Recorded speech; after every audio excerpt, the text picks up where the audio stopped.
Hey, have you ever traveled to a country where you were a minority or stepped into a room full of people where no one looks like you? It's odd to look around and not see a reflection of yourself, isn't it? Now imagine that every day of your childhood is like that. So it was for our guest today, and there is much to be learned from his experience. Welcome to the Perpetual Motion podcast where curiosity meets career excellence. I'm Dr. Mo Anderson, and I invite you to join me on a journey of personal growth. In each weekly episode, we dive into inspiring and often hilarious conversations with global experts.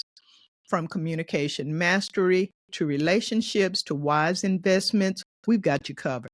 My guest today, JD Mass, is a white man, very white, who grew up in a Black community, very Black, in St. Louis. In fact, one of his childhood friends is Nelly, the rapper and actor best known for his hit, Is Getting Hot in Here, which leads me to believe he might have been in Texas in July, which is where I am. JD's upbringing inspired him to become an activist, entrepreneur, podcast host, and author, dedicating his life to achieving an equitable society. He's been on a lifelong journey to understand the roots of racism and work towards a more equitable world. With a doctorate in organizational psychology, JD created 7 steps to healing the harms of our culture. Today, we're discussing the impact of racism, healing, and why our competitive nature is a problem. Welcome, JD. Thank you for having me. What an introduction. I love it.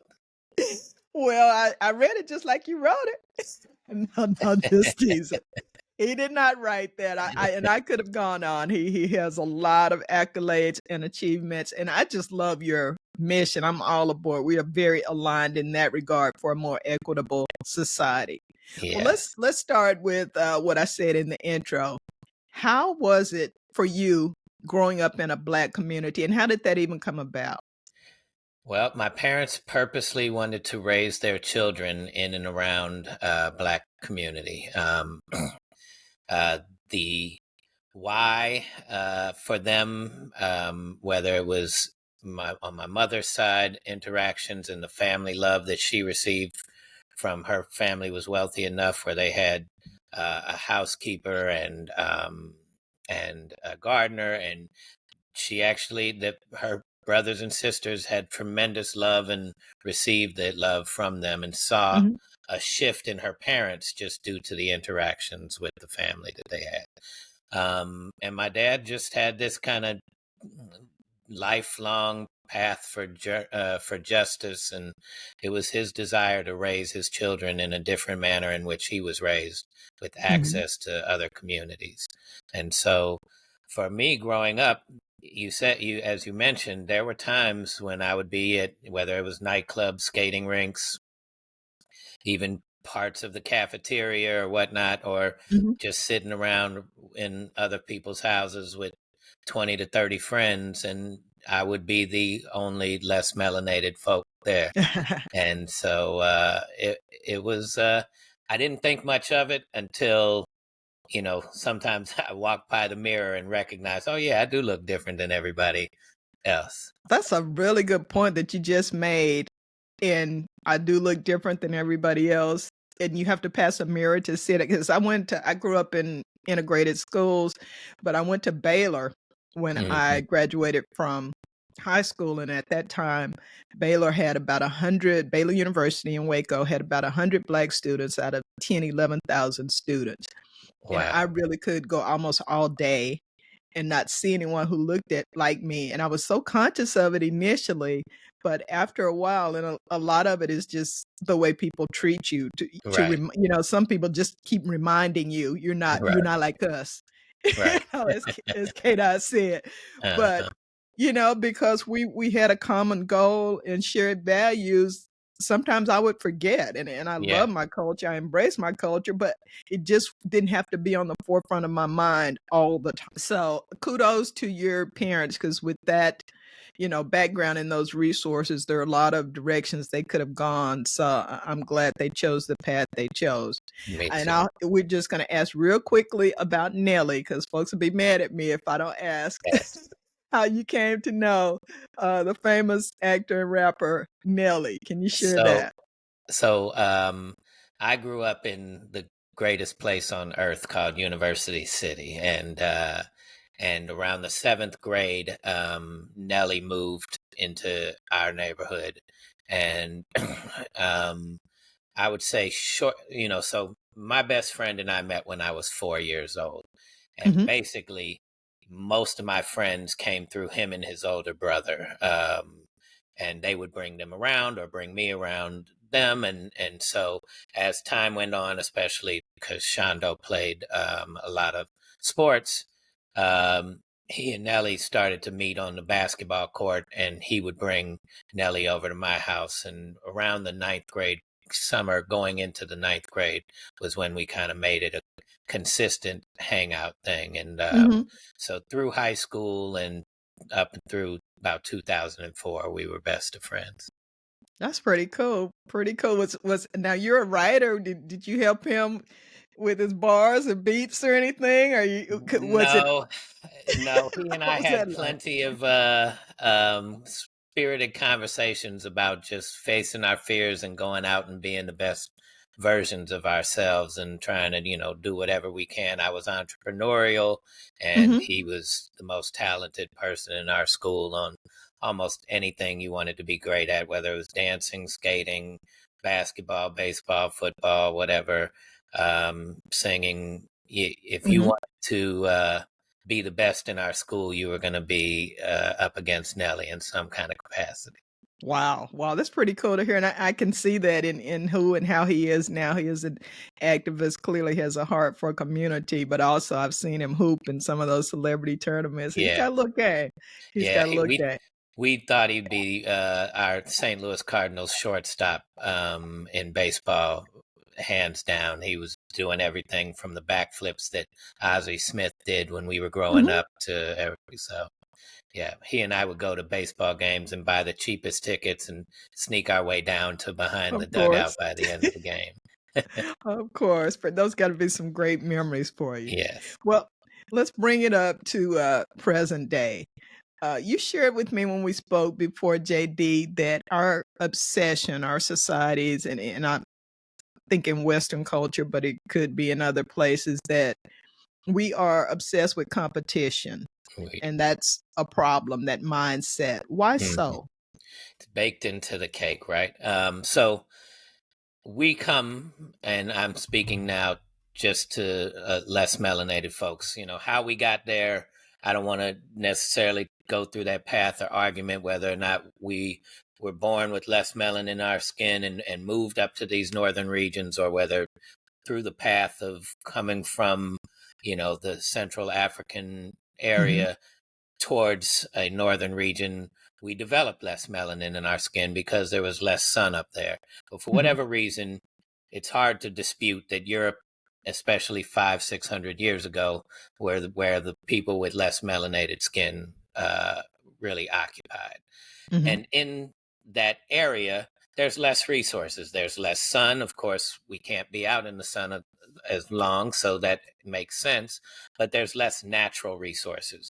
And if you look at history, we had to go places. We had to go to India for spices. We were in search of India when we, discovered America, where all these other folks were living already. yeah, and I like Um, the air quotes on discovered, because that's exactly how I feel about it, yeah. and so, and as we would go into these, so the fact that we had to go to these places and the fact that we had less resources developed three things in my mind.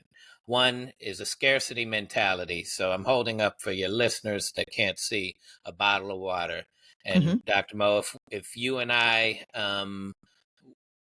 only thought that this was the amount of water that existed on the planet, we'd probably start a competition amongst ourselves, right? Because we both right, need these resources. mhm, The earth provides us everything our body needs. And so if we're in this region, we don't have cell phones and and planes and automobiles and trains at this time to go travel to get these resources quickly, we have a scarcity. So every sip that I take means a sip that you don't get. And so it starts this zero sum mentality.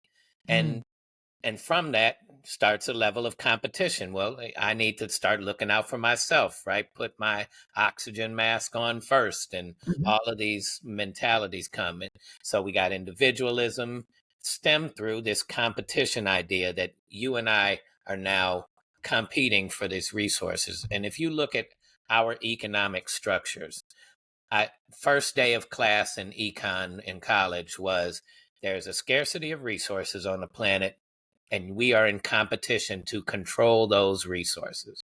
Immediately, we don't see people in our industry as, and when you write a business plan, who are your competitors has to Mm-hmm. be discussed. We don't see each other as being part of something that we can all just share in. We see each other as competitors, and that Mm-hmm. stems from a scarcity mentality. Going to Africa and other places, like even coming here, if you look at Christopher Columbus's stories, there was more than enough. We shared. They were Mm-hmm. willing to share, is what Christopher Columbus said, and we can take advantage of this.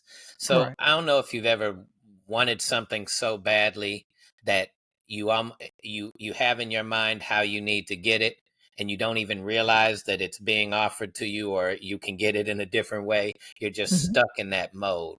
And for Mm-hmm. me, for us less melanated folks, I kind of just want us to go. We don't have to think of our skin tone as being evil, or leading to evil, but our practices did. Our practices of competition led us to want to, win, right? And winning can either mean I'm going to try and do my best, or I'm going to try and stop you from having the same ability to win. And Wow. so if we could just go back and give ourselves a hug of 500 years ago, tell us we're okay, we're worthy of just receiving these things, we can Mm-hmm. just share this planet a lot better than we could do just, trying to control it and win the battle, so to speak. And hence the term race and racism. Absolutely. Absolutely. Wow, you make a good point as you were sharing, about this mindset and scarcity. I thought about the indigenous people of Australia and the Native Americans who were here when Columbus stumbled upon America, and Africa, where they have the Ubuntu. Hmm. All of those cultures really think in terms of community, and we all rise together. And we've gotten away from that. Yeah. We have gotten way back into this Marie Antoinette kind of mindset of that's a you problem, you And know? if you look at even how, on the flip side, how Europeans conquer, um, it's often to, or even today, right, to try and control a narrative, we create a scarcity amongst, black communities, right? We take our resources, we move away, Mhm, we try to control things so that there's a scarcity, from Jim Crow to even the way things are set up now in inner cities and whatnot. It's a right. level of scarcity thinking. It creates a level of hopelessness. We know what it creates. We know what it does for us. And so when I start to hear like this is the black culture type things, whether it's from black folks saying we need to heal, or from white folks trying to paint a narrative, it's Mhm, actually not. And it's really harmful that we don't know the difference between what other cultures are and what our culture is. To paint this picture, it's actually much more our culture, and we've just designed this specifically to control a narrative. right, and then for some, particularly in politics and other arenas where they have power, to then pretend like this just happened, that it Yeah. wasn't by design, from gerrymandering and the other things that you mentioned, food deserts and so forth. But um, I really like your approach and your attempt to change the mindset of people who've fallen into this way of thinking, just because of hearing it and learning it and being brought up that way. Hmm. As you were holding up the bottle of water and talking about, you having it and me not having it or vice versa, it made me think about the other interesting thing you shared with me about prestige because at that point, whoever has the water now Right. has something that they've made very valuable, Right. even though there's unlimited amounts of water. Right. And now we introduce the element of prestige, but that word doesn't mean, as it turns out, what I thought it means. Can you Yeah. can you share with us about the word prestige? Sure. So I was in around 2008, the movie, or 2006, somewhere around there, the movie The Prestige came out. And Hugh Jackman was in it. And it was about a magic show. And at this time in my life, I was heavily involved in an African Hebrew Israelite community based out of Israel. And they Mhm. built their community based on peace and health and all these positive connection to the earth type of building, um, and um, and from there, we all wanted to know why would someone name a movie about magic prestige. And when you looked up the word and the definition in and of itself, as we use it today, still talks about it being higher value placed on something based on a perception of Mhm. it being more valuable, right? So we hold it in high regards based on this perception. When you hit the origin of the root of the definition, it was conjuring tricks and illusion. Wow. And so if you take that definition and put it towards our finer institutions, our prestigious universities, creating tricks and illusions, right? If you put it towards our wealthy neighborhoods, it's creating tricks and illusions, and how we say that this is, and try and control this narrative, Mhm. right? Prestige is built into it. But on a deeper level that we don't really look at, and I'll hold up something else. If I had you look at this, that's covering me, you can't Mhm. see what's going on behind that. And Right. that's the magic show, right? It's not what you see in the magic show that tricks us. It's what you don't see. And you go, Mm. wow, how did that happen? The Right. So sleight of when you hand. start Right. looking at our prestigious systems of finance, of education, so much that we're not taught is truth, Mhm. right? We don't learn about any other cultures. We only learn about our own culture. And we're taught that this is the greatest place on earth. Well, how do we even know? Because we haven't even learned about something else, right? So Right. you're developing this arrogance about our being great. We pledge our allegiance to the flag without any, thought about that or whatnot. Mhm. We've play our national anthem every chance we get when there's large crowds, especially attached to sporting events. So we are the greatest. We're the freest. We're the this. We're the that, and we don't learn about other cultures. So there's a level of ignorance that then starts to feed in from our media Mhm. sources, keeping us very limited to what they teach us, our education keeping us limited. We don't learn about other cultures.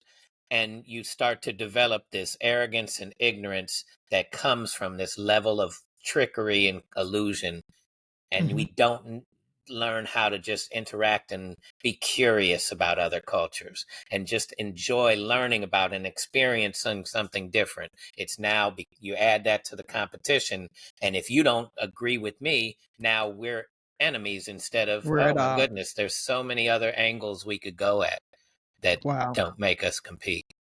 Yeah, yeah, and I see that even in our attitudes when we're traveling abroad. I can't remember where I was. I think I was in Italy, in Rome, and I heard somebody just insisting that the person they talked to who lived there speak English, you know? Yeah. Like, you're in their country Right. and Italian, our language is based on Italian and the Right. Latin languages. Their language is far more, if you're talking about old and treasured and valued, their Right. language is far more than what we've come up with here, this hybridization of many languages. And yet you Yeah. think someone in their own country, in their own home should accommodate you because you're too lazy to open up Google Translate or whatever. It just blew And me away. yeah, and Yeah. two things Yeah. about our language, right? So one, like you said, it's got all these different languages put together, but if you look at our dictionaries, we have so many, it's in absolute, right? There's Mhm. absolute languages, and then there's our language that is in absolute. And Mhm. so, because that, we have multiple definitions for every word, we have multiple words for every definition. And now the power to define becomes so important. But let's just take a look back to prestige and our language. Spelling sounds like you're under a spell. Hmm. Cursive sounds like you're being cursed. Oh my. Translation sounds like you're under a trans, right? Conversation, con is heavily used.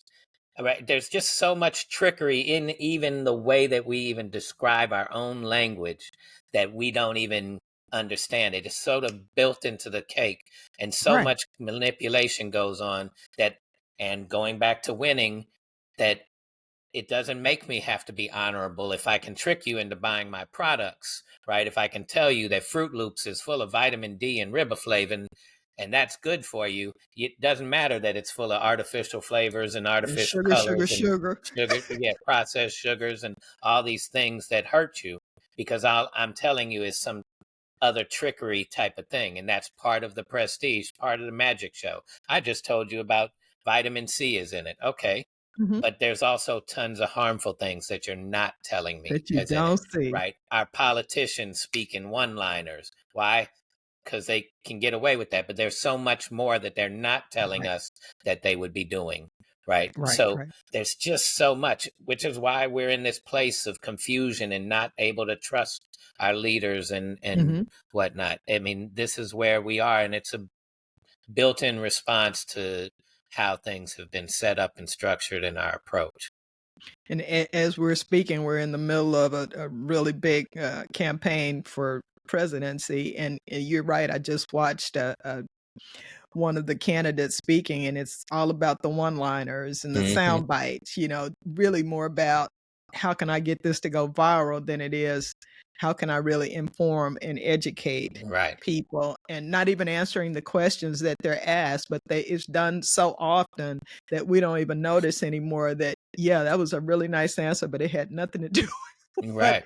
with what they were actually asked. Hmm. Uh, so we're talking about prestige. You got me looking at things very differently now in culture, which makes me think now that we have introduced the concept of cancel culture, that could take on a really different meaning than the way in which I've thought of it. Talk to us, define cancel culture as it relates to your mission and what you think about it. So canceling is part of this competitive process, right? Rather than sharing the space with each other, if I can Mhm, cancel you out, that's like a privilege that we don't like to really acknowledge as white privilege here, because that is something built into the cake of it. And so, one, let's just say from a physical nature, canceling, it happens when you develop weaponry of mass destruction, guns or whatever. I'm canceling your life if mm, I'm doing that, right? And yeah, if you look yeah, at where the idea of these guns and these level of weaponry come from, it stems from European culture. So that's one level of canceling. On the other side, it's deciding that we're not going to teach you about Black history. We're not going to teach the truth about our own history. We're going to cancel these ideas from even circulating. And then on the left side, if it's often thought of as cancel culture, when you don't agree with my way of saying something, I'm going to, or you said something wrong, rather than mhm, say, how do we work through this and try and find some level of connection? We'll just cancel you so that you don't get a chance to speak anymore because you mhm, were wrong. Well, might have been wrong because you might have been raised a certain way to believe a certain thing. You've not mhm, experienced mhm. these things. We've lived in this world of prestige. We don't even know what we don't know. And so Right. rather than working through issues, it's easiest to just go, nope, cancel. And what happens on both sides is we develop a less mature emotional state because we can't work through something. One of the things that I loved about my friends and I growing up, about being around Black community, is we'll cuss you out, We might even say some screwed up stuff just because emotions are expressed, Right. right? Like I think everybody needs to watch Bernie Mac. Don't be afraid of the word mother, Mhm. ever. So like, but we get to be expressive, and then we don't, and then we can go, okay, now that we've got through some of that, okay, let's talk about it, let's get, and then there'd be a bear hug at the end and somebody give me a noogie or whatever. But And it's over. Yeah. we'd work through the thing Right. instead of just, even if we said horrible things about each other necessarily, Mhm. as it might sound to the outside, we'd work through the emotional side of it and get to a place where we can connect, or even come to a level of understanding that we don't agree on this, but we can share space. And so much of that has been stopped by this culture of trying to dominate and control and whatnot. And we like to weaponize cancel culture. Exactly. When there's no dialogue anymore, there's no listening to understand. I'm waiting for my Hmm. turn to speak, and then I'm gonna Yeah. out-talk you. That's as we're talking, and like I said, I went to, Baylor, then I went to the University of Minnesota School of Dentistry, where I was the only African American, so I had, a lot of experiences of being actually Southern, in fact, in the North. In the Yeah. Midwest was kinda tough too, constantly getting teased about the way I spoke. But one of the things that happened, much to my surprise as a result of that, is that I've had people criticize me for, going to a predominantly white institution, or Uh-huh. even on my podcast, I interview people who are interesting and have something great to share. And the majority of them pitch to me. I don't, we met on a platform. I don't have to go out to look for people. So my Right. point being, it's like I'm whitewashed to Uh-huh. some people because I am willing to talk to people and engage with people of various cultures, whether it's Indians as in from India, or white, or Asian. My friends, I have a wonderful bouquet of friends. And so I'm wondering, has this happened to you as well because of the time you've spent with the Black culture, Black community? I'm assuming you probably still have a lot of Black friends. Yeah. Yeah. It's, so my first experience around a bunch of white folks was at college as well. And so, you know, I talked differently, I knew differently. Um, I was even going into white anti-racism spaces, as much as there's a desire to do better, there's that lack of knowledge of what the other cultures that we're supposed to be helping and working towards creating equity really want, and what they think of us. And so this level of segregation, I don't think segregation is a problem in and of itself, out of without context. If it's Mhm. weaponized, it's a problem. If we're trying to hold resources back, it's a problem. But it's just a lack of knowing about each other. And so, growing up, I say this too. I I would play tennis, was my sport, and I would meet a lot of white folks, kids that way, my age. And when they Mhm. found out I had black friends, they went from wanting to hang out to being sick. Sorry, I can't come out today. Oh, wow. And so, I got I got that more than I thought I would. And Mhm. so it's what we don't know scares us. And it's just so much easier for us now, emotionally, not being able to work through things, to just try and shut them down. And it hurts my heart to hear how many people say, "Oh, just keep a few tight friends, and just keep to yourself, and I don't like people anymore," and this, that. I mean, we have come so far away from understanding that we're all connected, and the planet provides for us, and just some basic truths about life that Yeah, would yeah, make it so much more enjoyable if we just learned how to get through some of this. absolutely. Before we get to your book, I've got one more kinda generic type of question. Post George Floyd, everybody was an ally. Hmm. Everybody was supporting anti-racism and opening up spaces and promoting people, recognizing people. Even and I write as well. There were publishing houses that didn't even look at Black Mhm. authors before unofficially, and all of a sudden we want our Black writers to submit. But then here we are, 4 years later, and a lot of that just kind of evaporated, silently went away like the mist in the morning. And one of the things that's difficult for me, and I suspect, and I don't ever claim that I speak for all African Americans, but I know at least among my friend group, is trying to identify who's an ally and who's being just arrogant enough to think they have a savior complex. And so sometimes you just shut off everybody that comes to that close circle Mhm. because I'm not sure of your motives. Right. Do you have any tips on how you can tell who's genuine? Because I'm okay with you being ignorant and asking questions about my hair or whatever, but I need your heart and your mind to be right, and it's just hard to tell. Yeah. I mean, it's hard to tell until you see if somebody comes back, right? Mm, And so I'm gonna use a step in my book, and it's the step on reparations.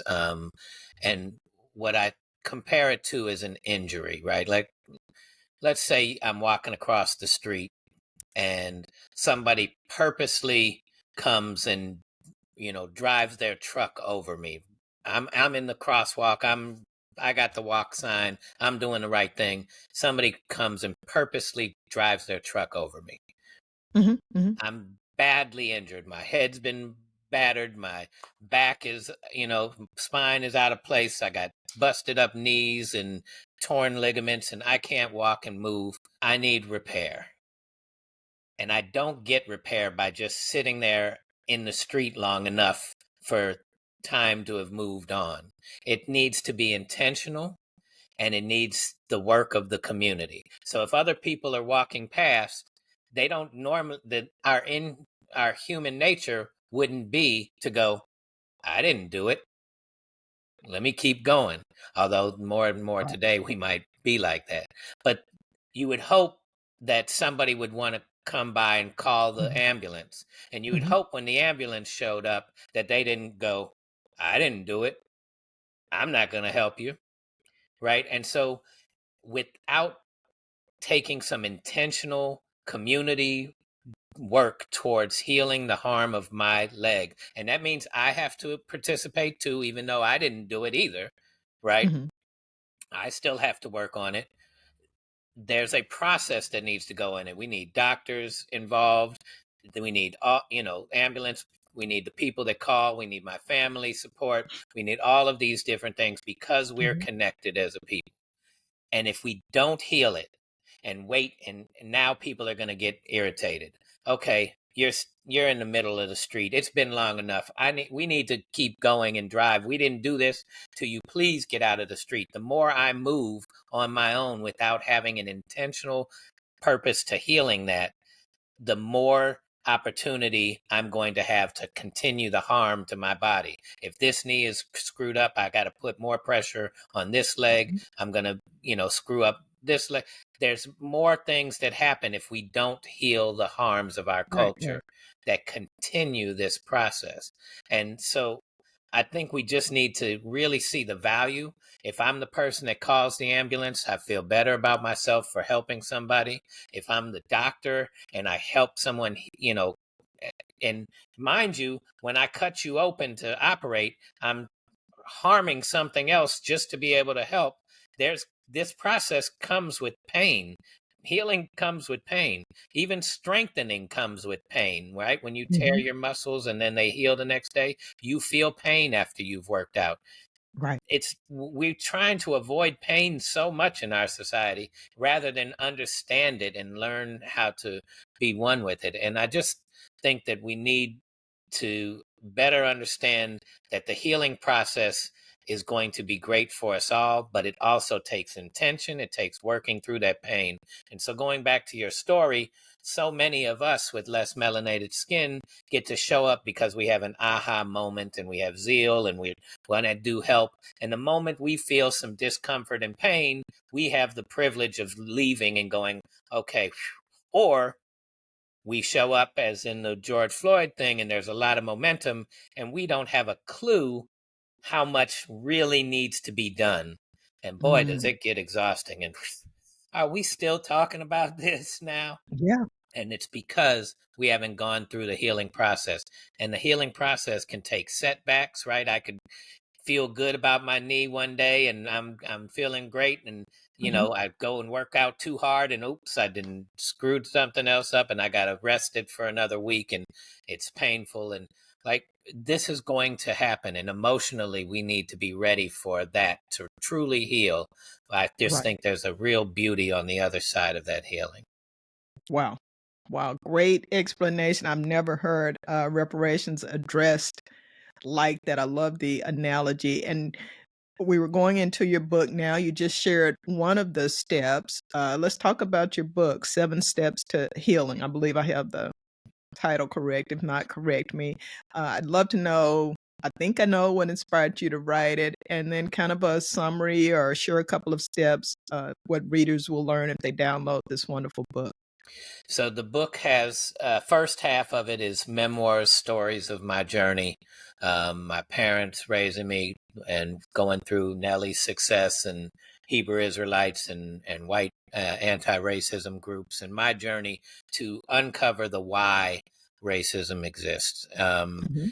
And so knowing how I've behaved when I've learned something new and had aha moments in my life that have that I find have been really beneficial for me.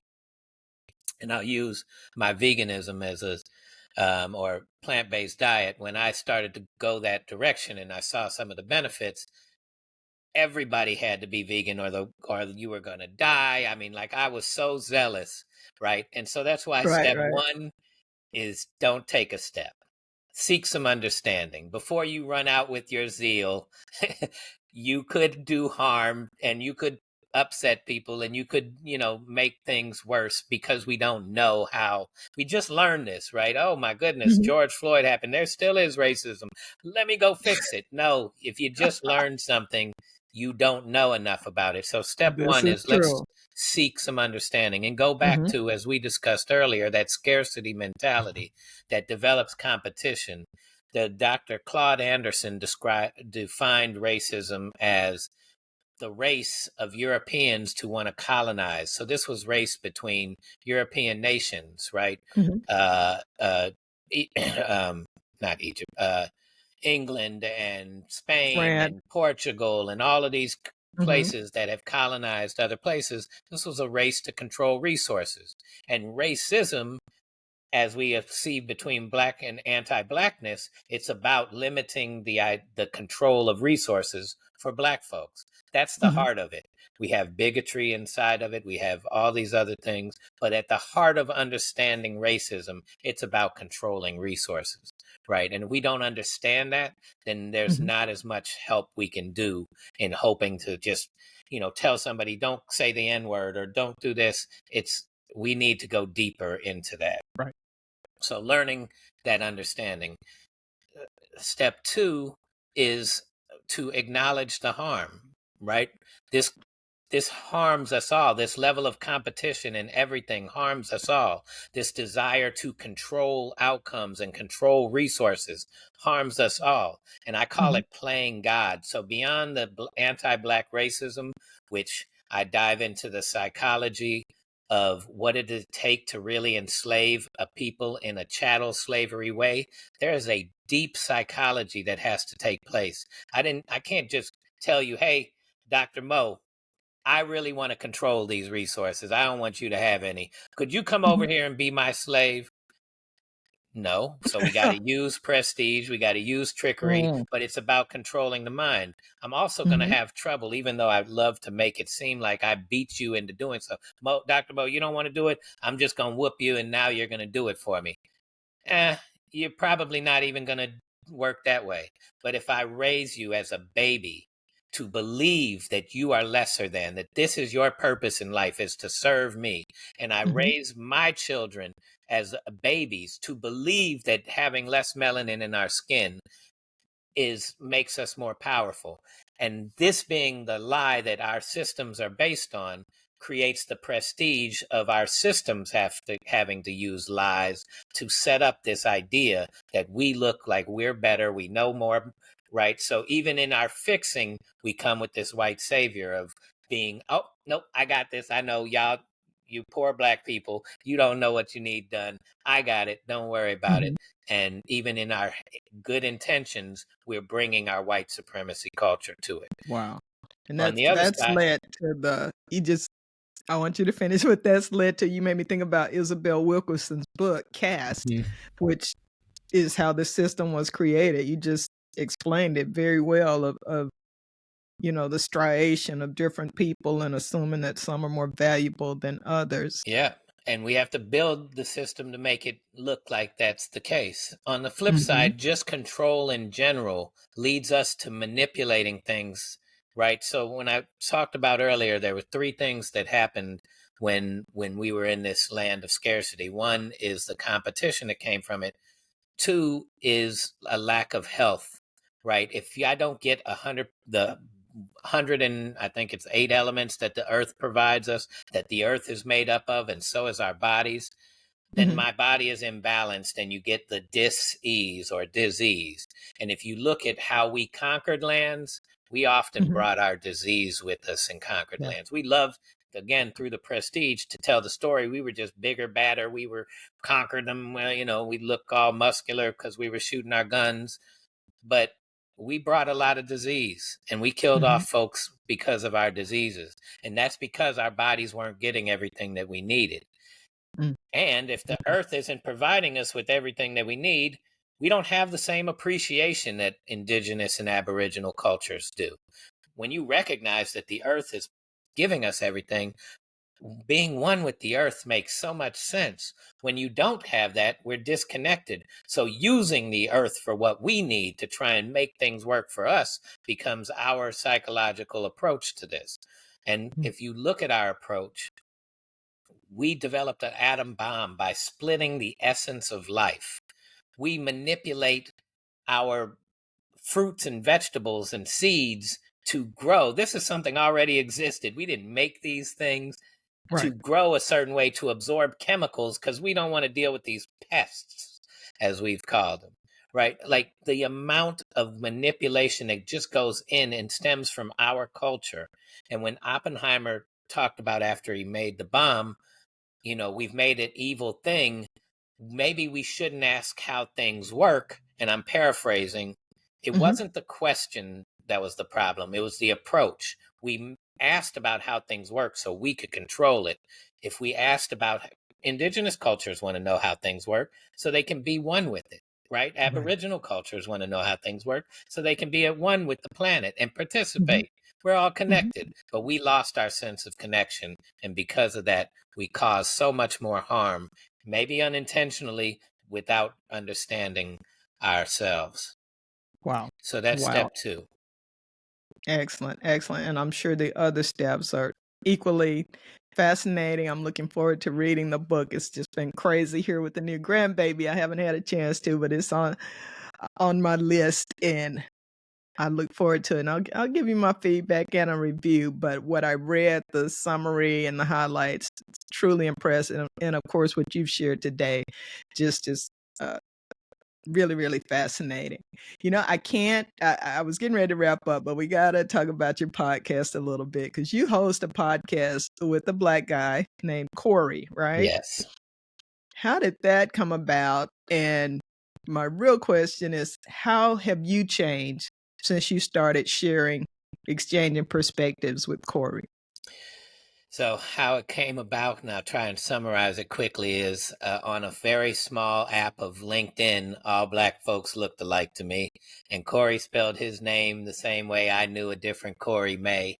And I thought Uh-huh. I was reaching out to that Corey May to connect, to congratulate him about something.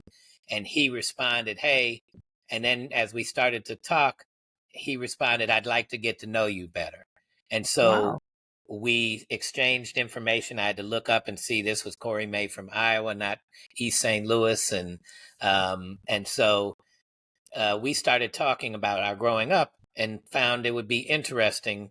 Him being a white man growing up in Iowa City, I mean a Black man growing up in Iowa City, he grew up around white folks and white peers and white Mhm. friends. I grew up, as we discussed, around my black friends. And so we wanted to get to know each other on the podcast. We don't talk about each other's lives outside of the podcast so that we get to know each other as our listeners get to know each other.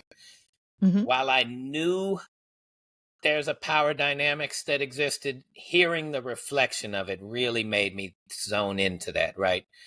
Yes, Right. I'm the minority amongst my friends. However, I have the power of the systems behind me.